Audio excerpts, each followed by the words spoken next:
What is up, Pyromaniacs? Pyrostasis here. We are going to kind of do something a little bit different today. This is just a quick update. It's not too quick. I'll probably rant for a little while, but it's an update on the whole weight loss thing. So, one of the really interesting things that happened when I got diagnosed, which I thought was really, really weird. For those guys who haven't followed this, I had AFib earlier in the year, which required me to be hospitalized briefly, which is what led to this whole change. And I'm down about 60, 70 pounds. Of course, it's been Thanksgiving week, so I probably put at least 10 pounds back on. I'm not even going to look at the schedule or the scale until next Friday because I don't want to cry. But anyways, a lot of the doctors were not concerned, at least at the hospital, they weren't concerned with my weight. They were concerned with sleep apnea, which to me just didn't make sense. They wanted to do a sleep study inside the hospital, but sleep studies are really... they're hard to get insurance to pay for, apparently. You have to file very specific codes and things, if that makes sense. So, like, for instance, everything in the medical world has a code, and those codes and how they're filed. If you've ever looked at, like, insurance, it's not uncommon for your doctor to submit something, it not be the right code, get denied, and then them resubmit it slightly differently, but the same thing kind of, and then it goes through. And so sleep studies kind of fall under that, except it's a series of codes apparently, and getting insurance to pay for it can be tricky. But my cardiologist very specifically said that AFib is not something that you see in people my age, even obese people, but it is something that you definitely see with sleep apnea. And I don't know, I guess I just kind of didn't take that seriously, but now that I think about it more, kind of looking back, I guess it does make more sense. So the week that, to give you guys a little bit of background, I haven't been sleeping well for like 3 years. And before that, it's questionable how well I slept, but definitely since I've moved into the new apartment, and even before then, I would say almost since me and Kat got married, so about the last 5 years, I have not slept well. And by not sleeping well, I mean I wake up on a good night 3 times. On a bad night, literally every hour. And the problem with that is when you actually get into sleep, your body kind of slows your metabolic processes, so you don't have to go to the bathroom all the time, right? Well, if you never make it into sleep, your body's processes don't go dormant, and you continue to produce everything like normal. And so I get put on a really heavy diuretic. And so when I'm on a heavy diuretic, my body is dumping water. Well, if I don't make it to deep sleep, my body continues to produce urine, and I wake up every hour and I got to go pee. And normally, if you have to do that, it's because your prostate's the size of a watermelon and you need to get that looked at. But in my case, it's the sleep issue. So on a good night, like I said, I wake up 3 to 4 times. On a bad night, it's 8+. So I end up going to bed. I lay down at 8 o'clock at night, and I'm usually unconscious between 9 and 9:30. I do a little bit of reading, and then I usually pass out. Sometimes I pass out as fast as 8:30, sometimes as late as 10:30, but I am in bed at 8 o'clock, and then I wake up at 8:30.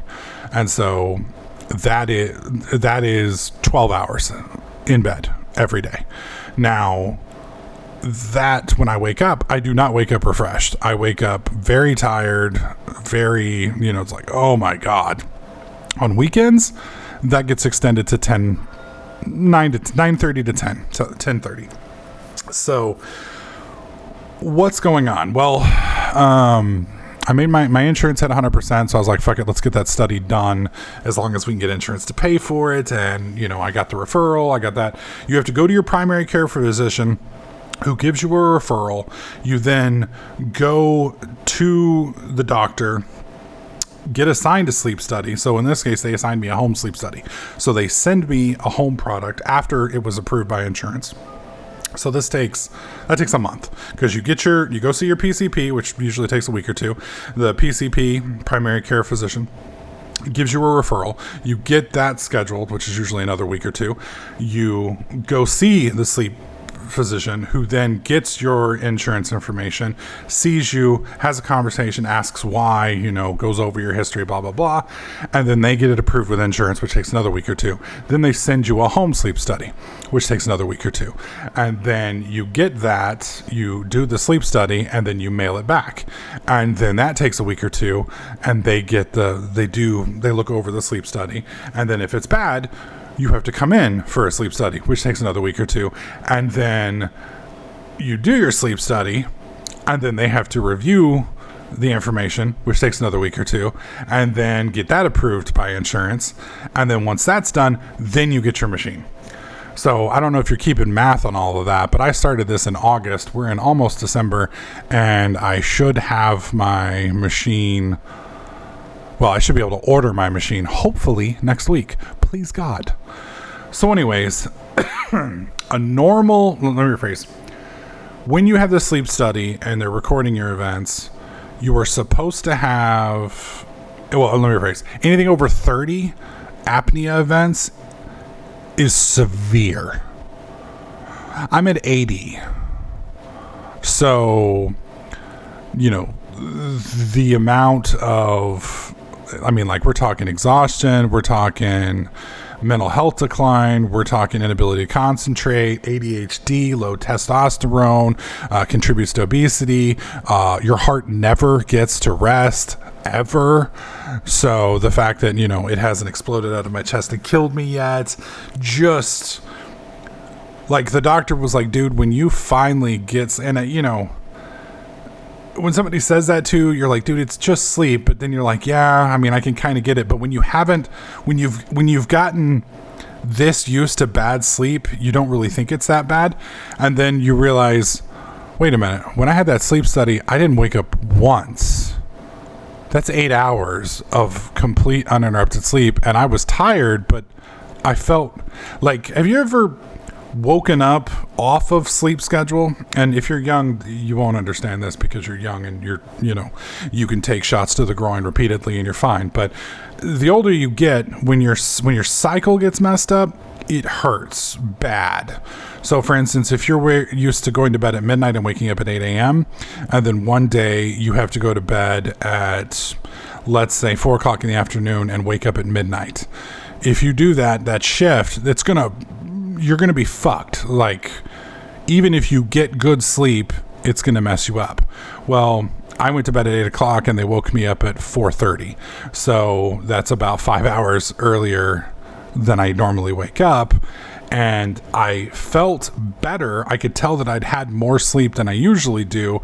My mind was clear. It literally felt like I'd just had a Red Bull, but I was still exhausted because my cycle had been messed up. So anyways, the point was, I have ultra horrific, very severe sleep apnea. And the amount of things that has contributed to, obviously I'm not going to get this machine and it's not going to magically fix everything.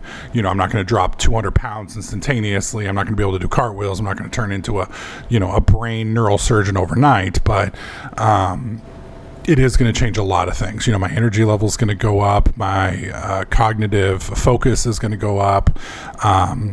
It's probably going to get a lot more clear. The other thing is, you got to realize, when I've been going to bed at 8 o'clock to wake up at 8 o'clock, that's 12 hours a day. Just being able to move that, let's be conservative. Let's just say I go to bed at 11. That's 3 hours a day. That's 21 hours a week. Okay? 21 hours a week. That is half of a work week, right? That's a lot. That's a whole lot. That's 1,000. It's basically 1,100 hours a year. So a lot of that has kind of catered into the decline of my YouTube, the decline of my ability to kind of bounce back from stressful situations, stress management, coping, just so much stuff. I mean, not being able to sleep, it affects everything. And so anyways, I kind of wanted to hold off making updates until I got my machine so that we could kind of go over all of that together.